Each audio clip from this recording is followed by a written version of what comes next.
And just like, there we go. So hello, everyone. Thank you for joining us this evening. My name is Janelle Logan. I am the creative director at McCall Center, and I am really excited and a little sad because tonight is our last conversation with this cohort of our artists in residence. Tonight we'll be speaking with Lorena Mal. And we're super excited, though, to have Elisa Gutiérrez here with us to talk to Lorena about her work and her practice. And as you see, Lorena is here on screen. Just to give you a quick kind of introduction to Elisa, she's a curator and an arts and cultural producer with over a decade of experience working and collaborating with artists and institutions to provide and curate art, exhibits, festivals, and cultural events. As a curatorial specialist at UNESCO Field Office in Mexico, she has developed projects and curated exhibitions concerning the relationship between culture and migration, audiovisual heritage, and others relating to social science and the environment.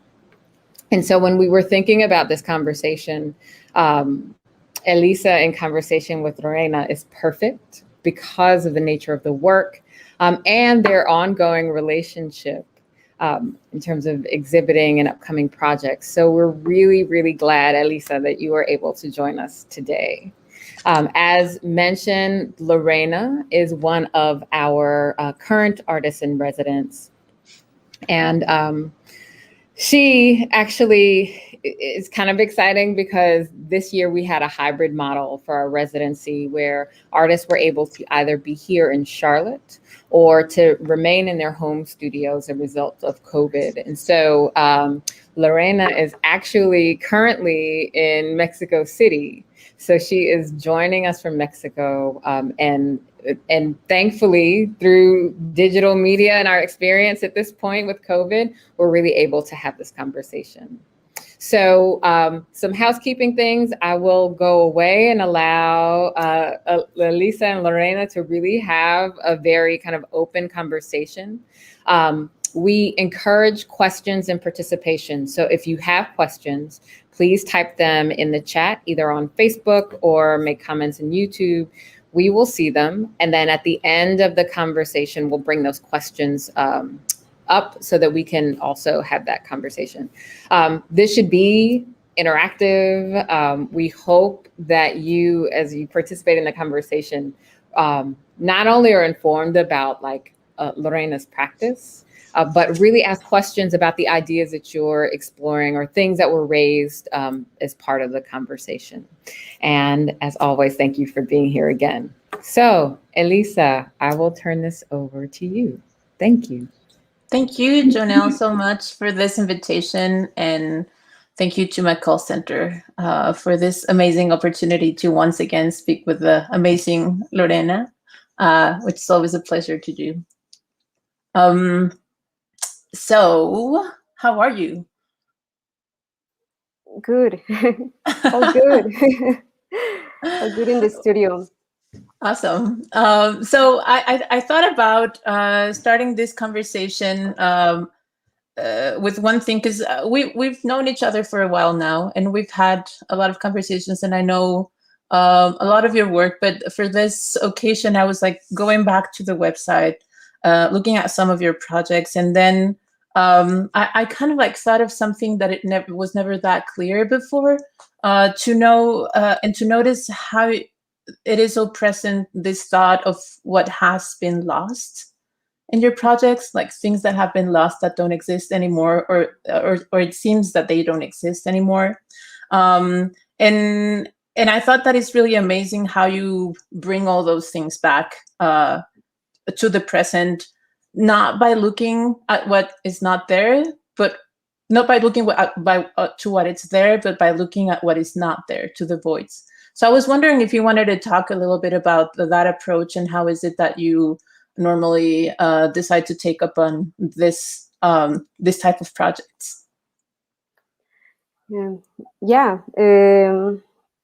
I think it also, as you say, like you kind of see it back, and you can kind of notice that and some as a concern, like as a constant concern. And I guess it's something that I also had that kind of like experience in the work itself, you know, like to suddenly look back and see how this kind of this understanding of trying to approach history or trying to approach time. I was looking especially by what is actually not there, what is absent in the archive or in the material history of the present. And I think it's definitely an approach that has to do with what is not visible, what it is in reality and in the present, that we are just like looking at the tip of things.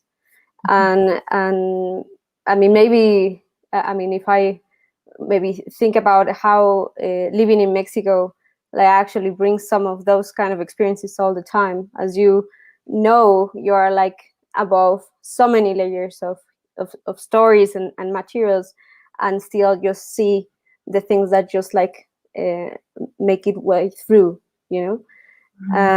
And sometimes even very visible of them. I mean, in the case of a still ongoing interest in bells, for example, like even in their absolute visibility, they become also invisible because they are like so given for granted. So I think it has to do with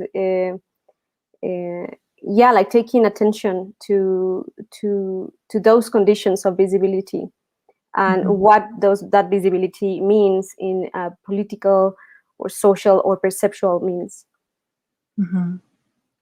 I was also thinking when I was like sort of like going into that question about some of the works that you're presenting currently at the exhibition at McCall, the exhibition Space Between, that I guess it's still open for a couple of days for people to see. And I was wondering if you could give us like a very general overview of the pieces that are in the space. For those who haven't seen the exhibition, you have 3 body of works there. One that is Uprising After Jimeno y Planes, which is a work from 2015, 2018.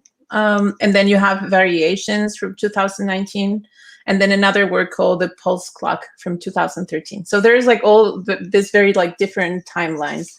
And I wonder how is it that that they all also like interact in this exhibition that you're presenting now? There was a selection of McCall, like Jonelle, and also Claudia. The selection came through the conversations that we first had in the beginning of the residency, and especially after, even before, after that, like deciding what works would be great for the public kind of to know and to kind of relate with my work.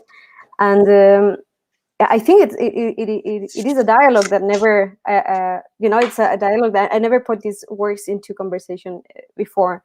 Actually, in case of Sublevación, Uprising After Jimeno y Planes, it is actually the first time that the fragments are shown, because that is like a large, large research project that started in 2015. And that had a life of its own, and the pieces that are at McCall are kind of the remains of a destruction of a large-scale fresco painting that was reconstructed on site on a museum that used to be a convent that it's above a pyramid. And I rebuilt it again in 2017 after researching and finding the only sketch that is available. There is no image of the original, like neither a drawing representation, because this is 19th century.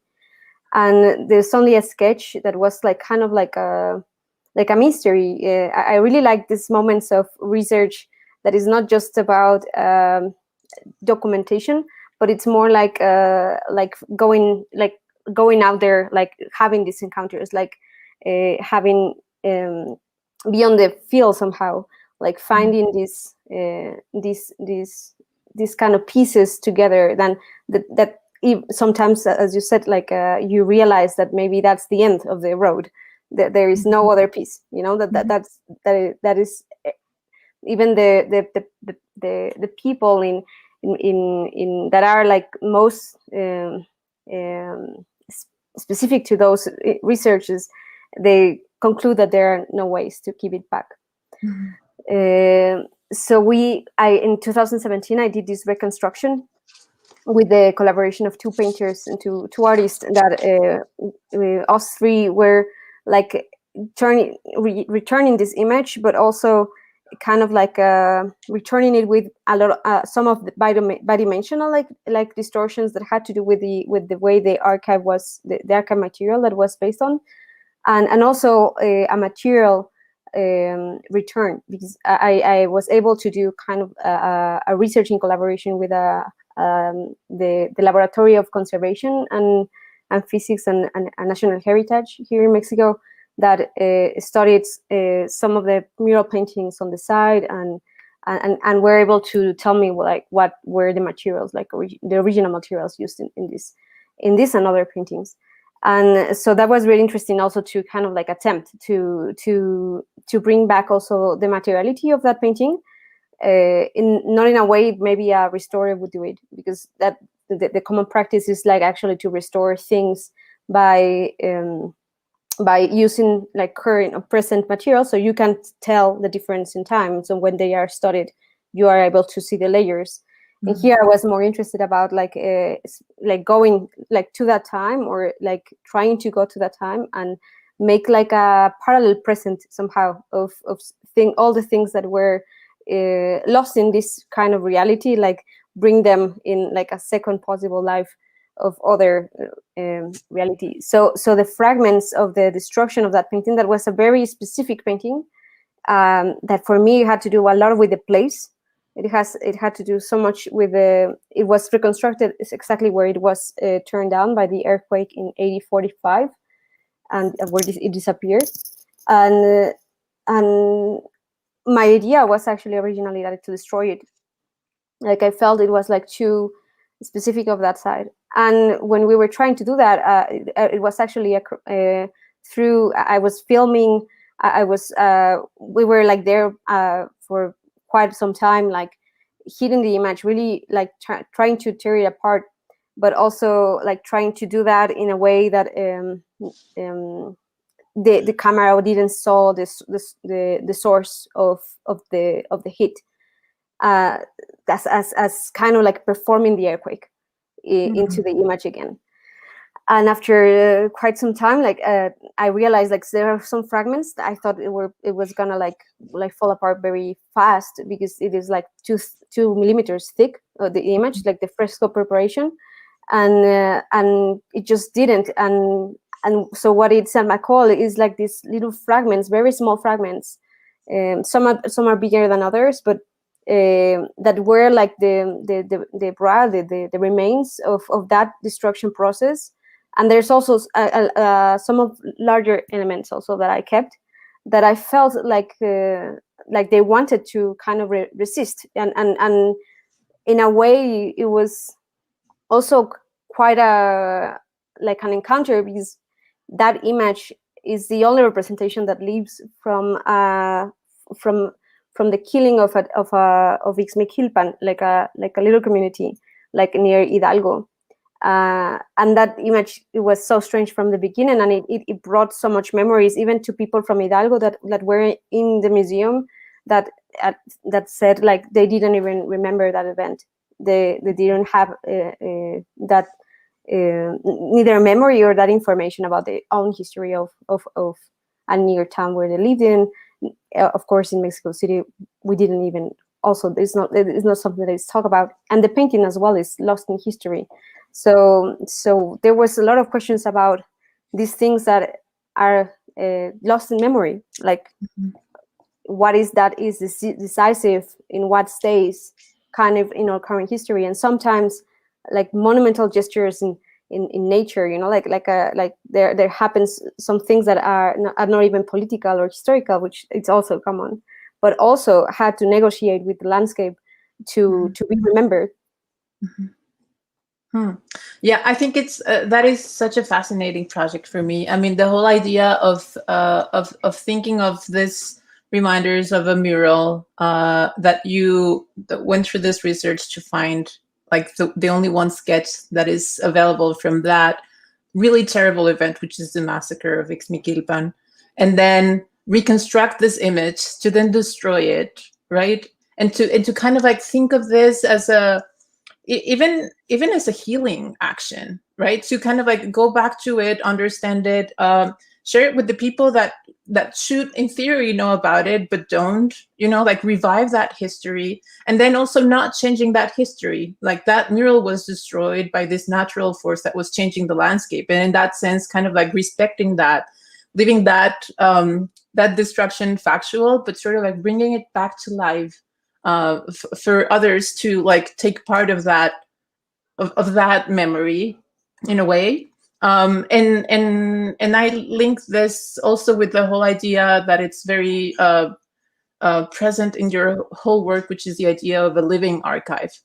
So bringing all these ideas and bringing all this information back to the present, and almost kind of like doing this time traveling, right? That we were talking about the other day, like the works traveling to the present to kind of like return to that past.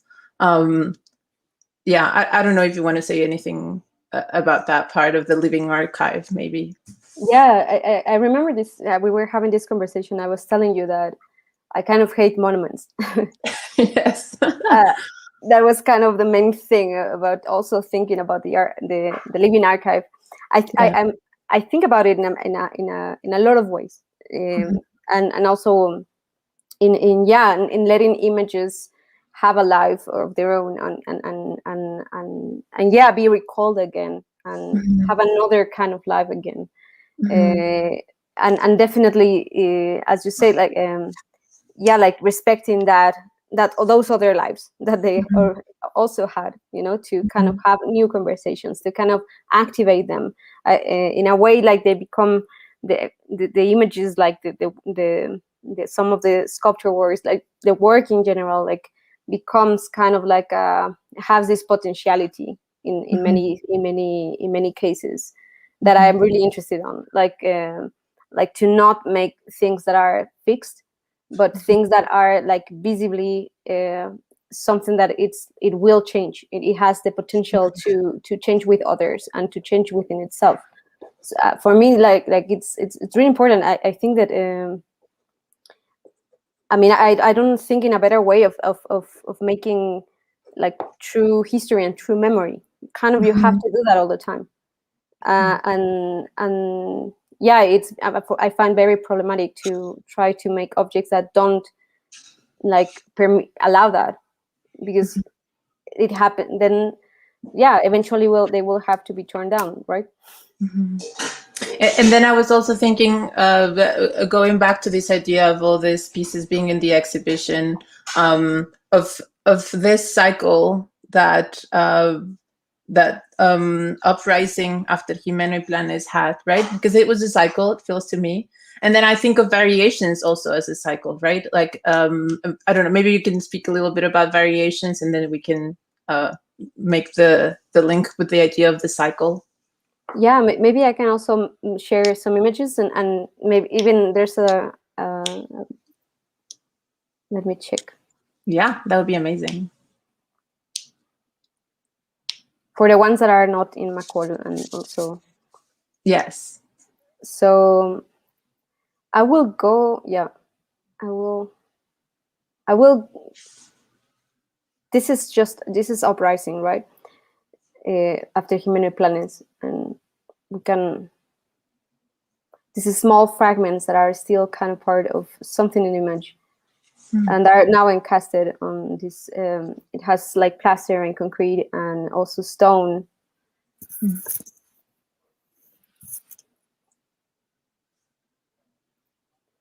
And that was the original mural, or that was a recreated?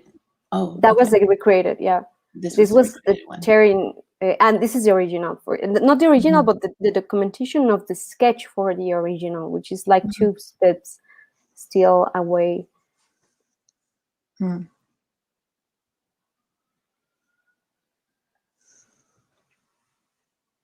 It also reminds me of another work that you have that I'm blanking on the name right now, where you are basically recreating a one-on-one painting with the pieces that are missing from another painting. I'm blanking on the name of that piece of that work. It's Lost Paintings. Lost Paintings. Actually, you can see on the very back the uprising after humanoid planets at work, and the other elements that you see, like they have like the quarter of a circle right there and there, are actually Lost Painting series that surround the other mural. The other mural was like this comeback of the whole thing, and in the case of Lost Paintings, the only missing part is the only part that comes back because it's the only thing that has been lost. This was also painted, but both pieces were also painted on site, open to the public.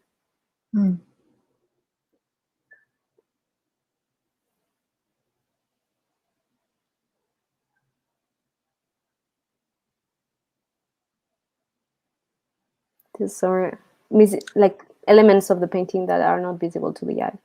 Yeah. In the UV. And then I was wondering also if you could speak a little bit about the process, about the process in working with the Conservancy agency that was helping reconstruct the murals, like the decision making, if it was like left to them to make the reconstruction of the piece, or if it was a conversation in which you were also deciding what was coming back and what wasn't. Oh yeah, I mean, most of the side was absolutely like I had to decide. Like it was a really interesting collaboration because there are no in Mexico, like these kind of paintings are not really studied for two reasons. One, most of the interest is gone to the pre-Hispanic like studies, and second, these paintings are so like so damaged that they are mostly not of no interest for any other studies, because there's so much that is lost that then they cannot throw so much light into the past. So it was really interesting to have this conversation with the LANSIC, the Laboratory for Conservation and Patrimonial Heritage in UNAM, in collaboration with the university, the Autonomous University, because for them, like, was an excuse. It was like an institutional also kind of possibility. Like I was kind of in the middle, like making these two institutions like communicate a little, because the museum where this mural was is from Bellas Artes, from IMBA, like it's other institution. And then it was possible, like this collaboration, because there was a project. There was like a concrete asking, so they could kind of like create like a paper that was like very focused on these same paintings, had to do with this exhibition. It's cultural related, like contemporary art related, and even though they are very damaged, like they have like this interest because it's also recalling like a present interest, so for a current artist. So that was really beautiful. Like there was no other way that probably that study would have been so easy. It was not easy actually, but so kind of like possible, and also interesting for them. So yeah, that was it was really something, like to make these questions about materiality and being able to collaborate with physics and restorers to make that questions together, because there's a lot of also gaps and voids and onto this, like there are things that can be said, and there are other that they know, and they point that there are probabilities. I feel like I still have like so many questions about this thing, but probably we should move a little bit faster. And then what we're seeing here is part of variations, right? Yeah. This is one of the instruments that are also part of the show in McCall, that are in relation to I think that they relate a kind of, especially this one and kind of this mention of the loop or the circle that you were mentioning, like has this kind of feeling of the time travel kind of image that we were talking about, like on the works.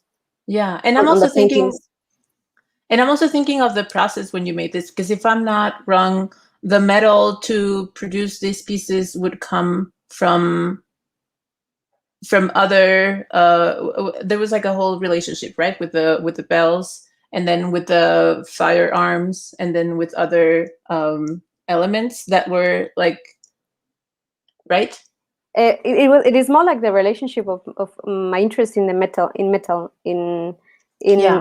as a material, that it can be, for example, these instruments are they were like actual instruments that were used in the military in Mexico. Yes. And I was able to I mean, they are damaged, so they have been like forgotten into a storage. And but the interesting thing is that they don't become garbage, because it's metal, then it can be like put together again. Mm-hmm. You can kind of mold it again, and then you can use the instrument again. But these ones, I mean, they were donated by me, by a military member that I maintain a relationship after a collaboration back in 2013 of a piece, and 2012, which was the first time that I did a piece. And also we collaborated again in 2013 when we presented it live in Mexico City, which was like a piece, a sound work for two war bands, like calling opposite commands to each other. And this was, I mean, I contacted him like through internet, like just searching for some the pages of military people that were like sharing like commands and photos, and it was really strange, but at the same time it was kind of it allowed to a really crazy dialogue with him. And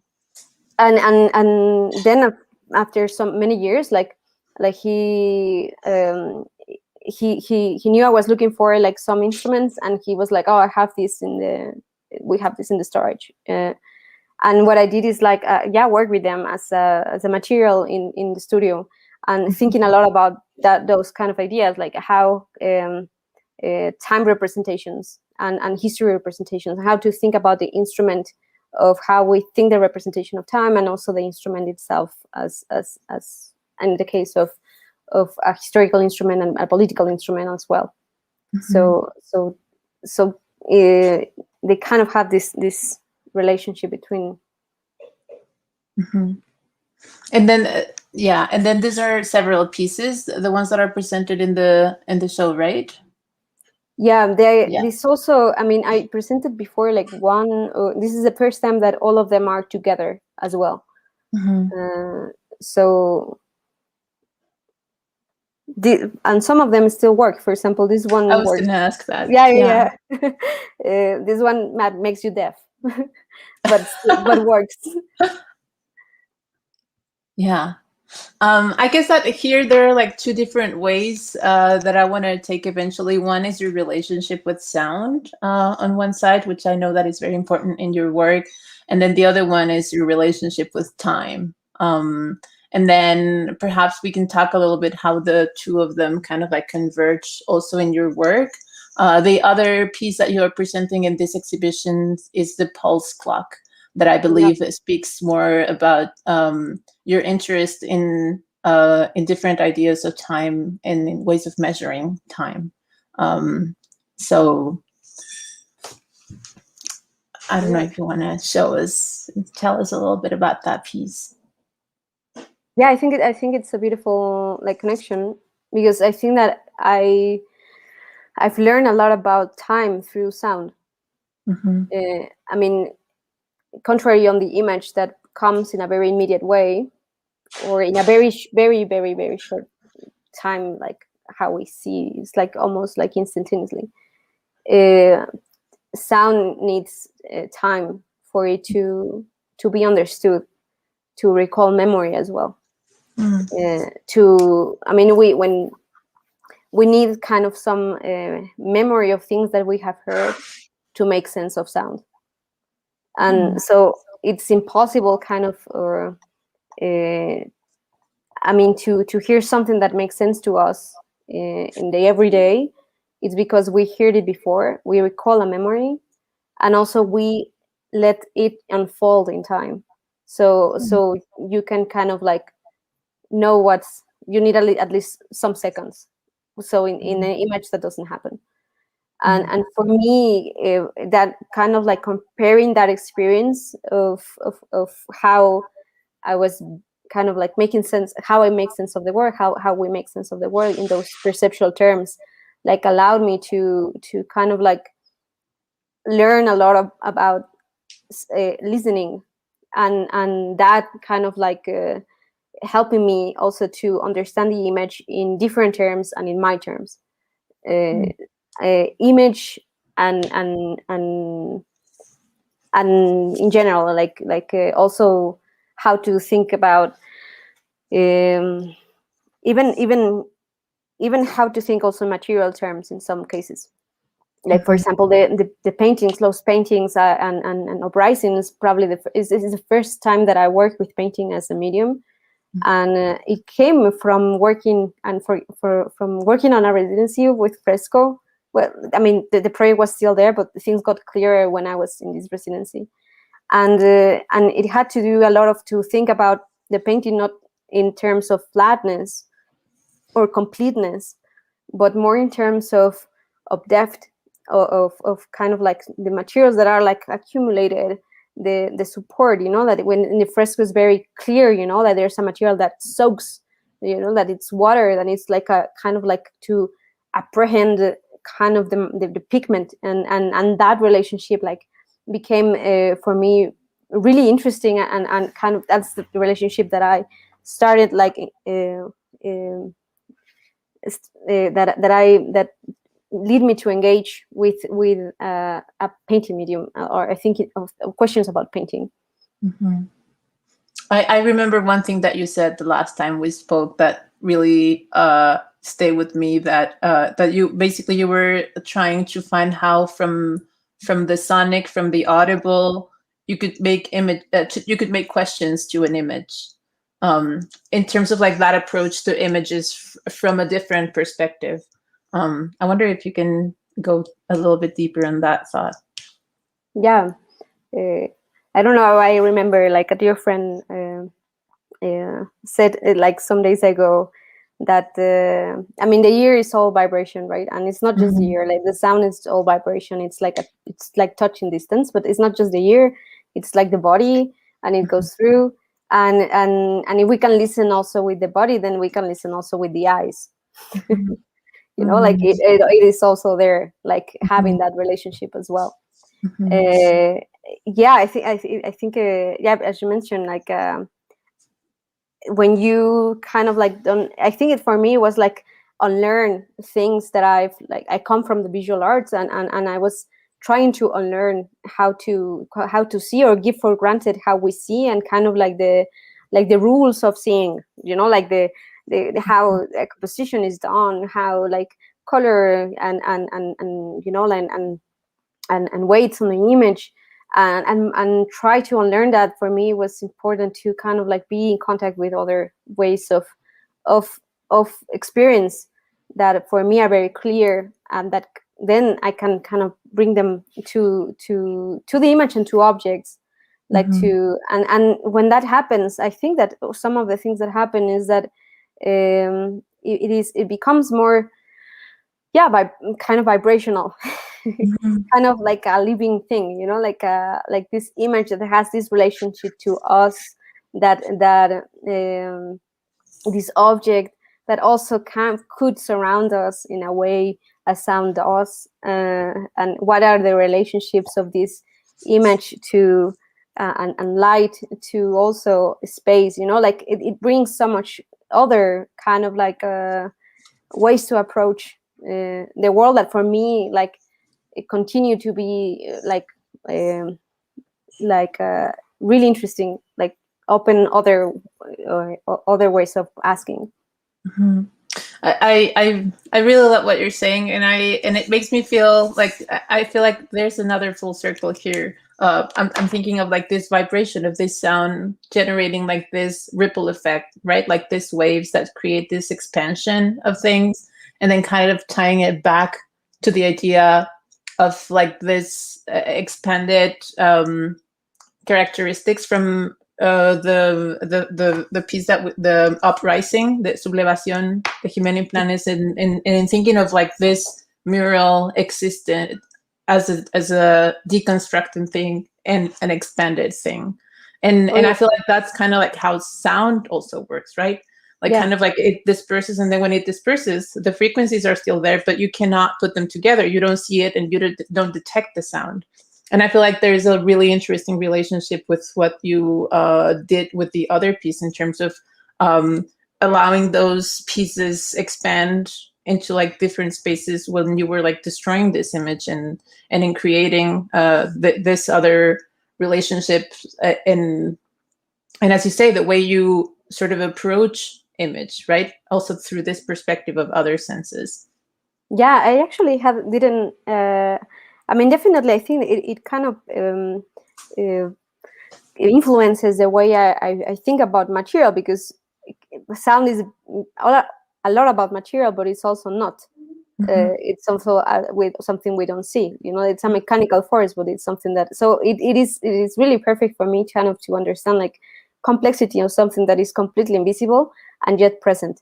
And I actually, it's really nice that you made this kind of comparison of how to approach this space of the image in the case of Horizon and the fragments.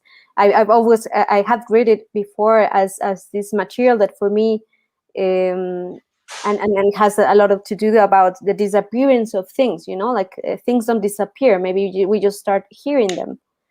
And there was this notion of when I had these little fragments of the fresco, like turning into very small dust in my fingers, like to acknowledge, like maybe it's not disappearing, it's just spreading.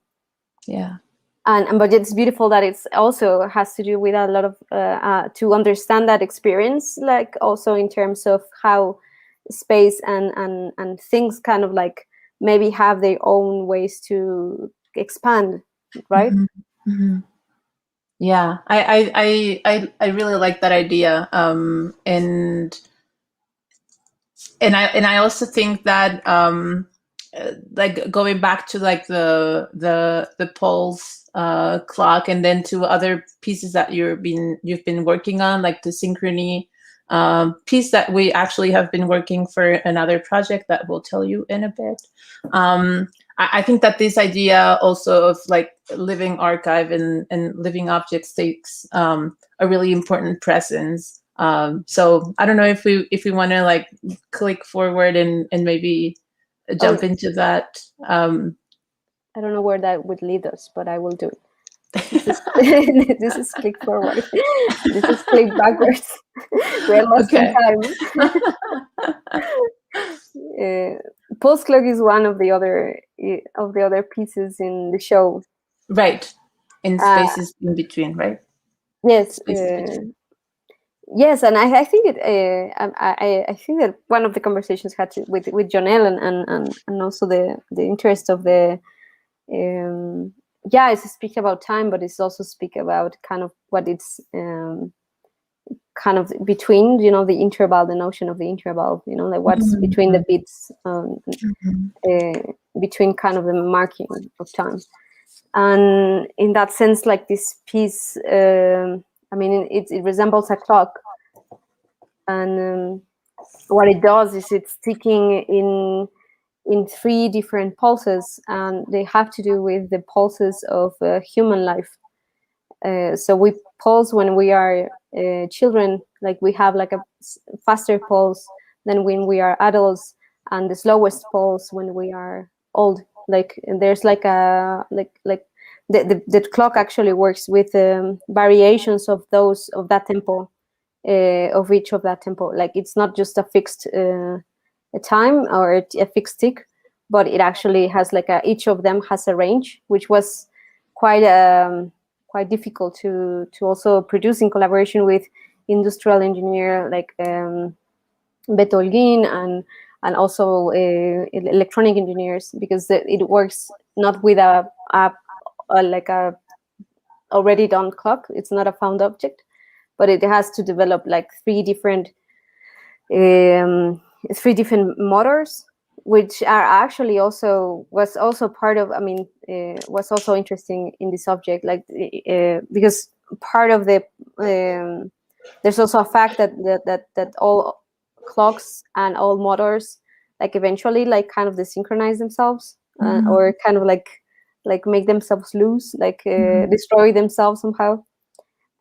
So it was quite to understand like the mechanics of this object, but also kind of understand the object like three different subjects, or one subject in one life, just in three different times simultaneously. So yeah, in that sense, that this has the clock was this synthesis that had to do with us, but also became like this object that in itself like suddenly like made me realize how there was this kind of understanding of an object that also has this condition of being more of a subject. And I also think that just to kind of like open the door to understand time from a very different perspective that is still human in this case, but that kind of like changes everything and modifies the perspective of what life is and what time passing is and what the present is. Like I feel like that it's also really, really interesting. Yeah. The passing of time, definitely. I think that I also think that the work and sometimes exhibition space in itself like can have, it can be understood as that. It really interests me, like as a space that has that space of exception, of time passing through different rhythms, and just being able to give you a different time passing experience. Yeah, but I related to yourself, right? Related to the body as well, related to. Yeah, because I feel like there's humans, we are very very focused on the idea of the time passing that has been like imposed for years and years, and this part of like observation, when you understand time passing from your environment, from like seeing your body in a different way, like all the different clocks that are in the body already, like the day and night, all these different cycles, and yet we still like try to like get attached to this thing that is very structured, and that even like sometimes has like those mistakes, right? Like those kind of like delays or things like that. So I think it's really interesting, and maybe I would love to jump into the other project that we've been working on for the past. This is a long project. This project for you started in 2013, if I'm not wrong. Yeah. And then we sort of like revived it a few years ago, and I love the turns that it has taken and the evolution that it has had. I'm wondering if maybe you can tell the audience a little bit about that project. I will. I think that I'm going in the right direction. Yeah. There it is. There it is. Yeah, that was a very deep into time project, and I think that it approached me to many understandings and also misunderstandings of how can it kind of like make it itself or unfold in different ways. And so we've been working on this project Synchrony, and it's a project that started with kind of part of the body of works within this project was pulse clock. The other work that we just saw, but also this other piece that was like a more research based and that had to do with a moment of understanding time and the body and also systems of time. Like how can I kind of understand the systems of time that we have, and also how we listen, how we have like measured or like constructed like really like the main like systems that we have that are like the hegemonic systems like in our societies in most of the world. and there was this kind of like interesting point when I encountered the metronome, and I was also looking and researching about the body in biology papers or other sources, and then this cross happened that because I haven't seen that this is something that mentioned like in other, I don't know, like other studies. Like I'm curious. Like I would love to know if there's someone in the world like actually making this connection. But the standard metronome, which became standardized, especially in 19th century, like goes from 40 to 200.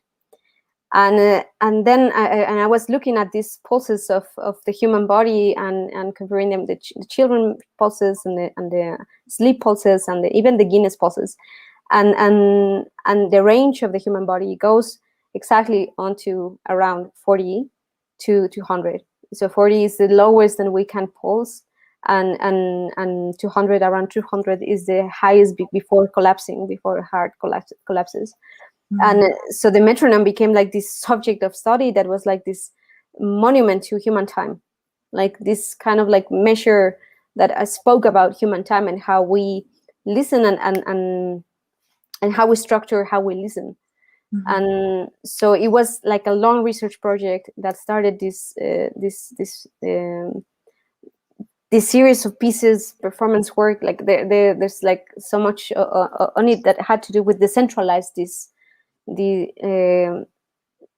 measure and actually think about music or systems of listening through not just ourselves, but not just the human body, but more in an expanded way. So I started in 2013 like this research that had to that collected all the pulses of Bilateria, which is all the animals that have a pulse capacity like a heart, like ourselves, that had been studied before. And yeah, it was quite crazy, and it is a crazy piece because it's like to understand that like multiplicity of tempos and of times living together, and this crossing, this series of pieces like this that are these crossings between the understandings of this system of music and this time measure, and also the understandings of other time, like more even like deep time, like it's understood in biology. And the similarities also even in the graphic systems that they use to explain themselves, to explain how the times are like divided or that are there, like the same diagrams like are used in both structures. And so the pieces that you're looking at right now are part of the installation that Lorena will be presenting in Brooklyn, New York. And then she's also accompanying this with 3 metronomes that have been, so the measuring part in the middle has been adapted to different states. So there's one for deep sleep, there's one for calm, and calm. We don't have calm. With the metronomes, no, but it's part of the performance works and the samplers. Yes. They have to do like that. The object becomes this kind of representations of state of body states. So the metronome can be thought about maybe just having these tempos of sleeping states of organisms, or maybe just or which are human and non-human, like both. Like we are also there, like in all these relations. Yeah, and then this is all. I mean, I've always felt like really touched whenever I listen to this piece, because it has a sound component. There's an actual musical composition that goes with this. That I'm sorry, I lost my thread because I was reading one of the messages. Message popping. I think that actually we can also allow the So Anna Dean says, it has always been interesting to me how the military uses musical instruments, the fact that you shape them into loops that relate to echoes in time. Thank you. Yeah, it's really crazy. I mean, the same happens with bells, no? I mean, you mentioned it before in this relationship of also metal, the use of metal and these hard materials and also malleable materials, no? I mean, I think that you were mentioning this other piece where, bells have also been done from canyons and the other way around. Some missing bells are also have been melted to do like weapons. Yeah, it was right there where I was thinking about the cycle, and how like at the end the object is like returning to what it was before, like from being a bell to becoming this weapon and then to becoming an instrument again. Like to kind of like, and then also something that just came to my mind to think about the sound possibilities of weapons in terms of like building this thread that is scaffolded in the idea of sound. Jonelle says, sound and time are ephemeral and sometimes just concepts. How do you marry these ideas with tangible materials?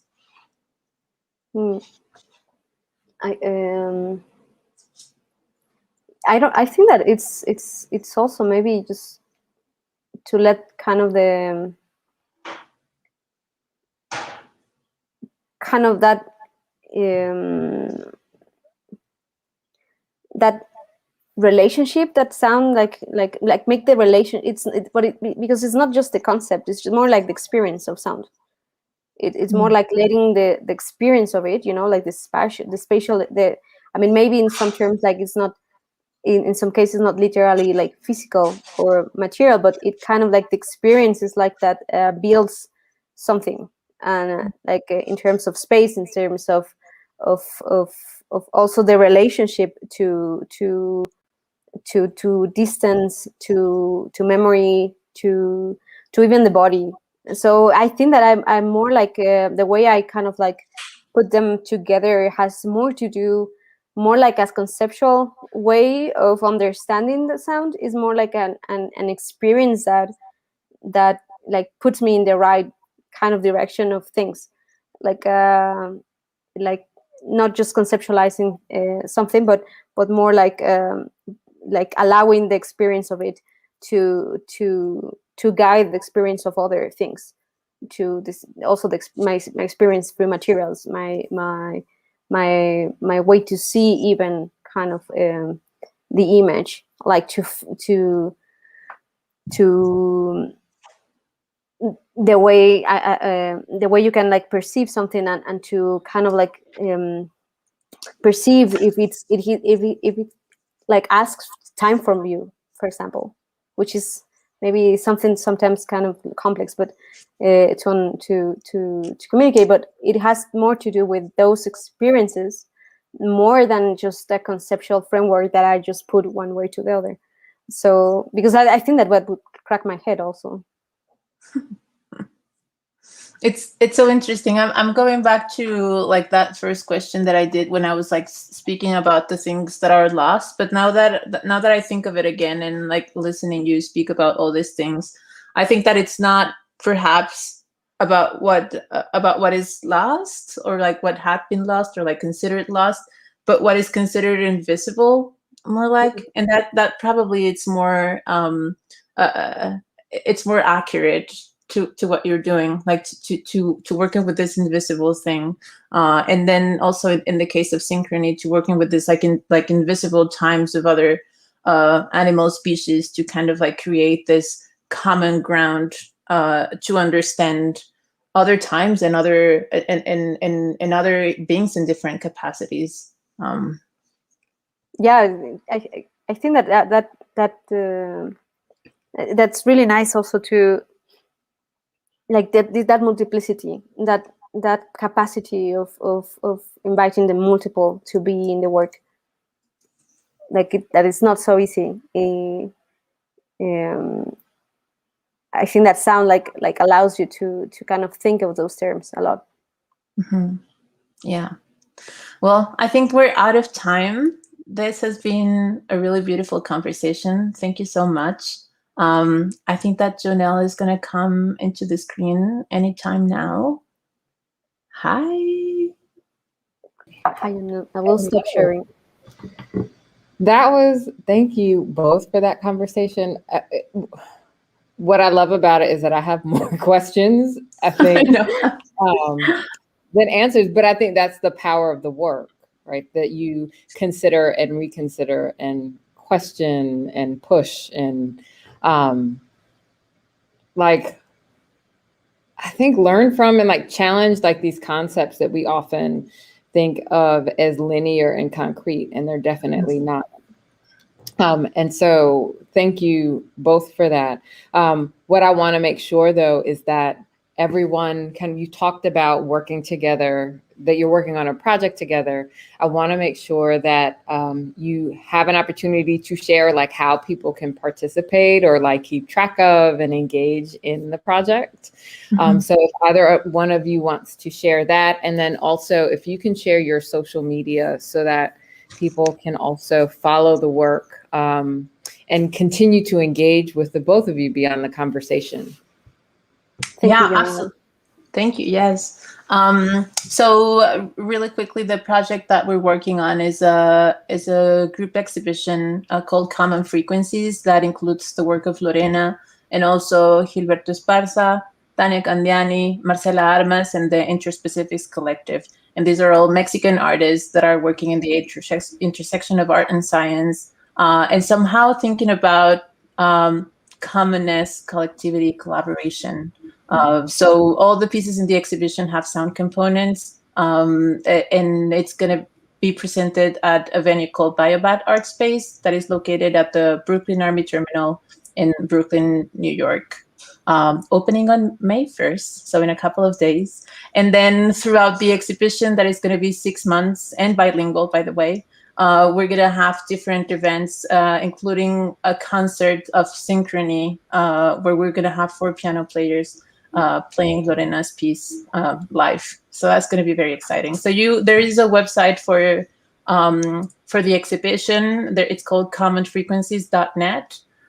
It's in both English and Spanish, and also their Instagram handle, which is common, and then lower dash. I don't know how to call it, lower dash, and then frequencies underscore. Yes, common underscore frequencies, and you will get all the information from that there.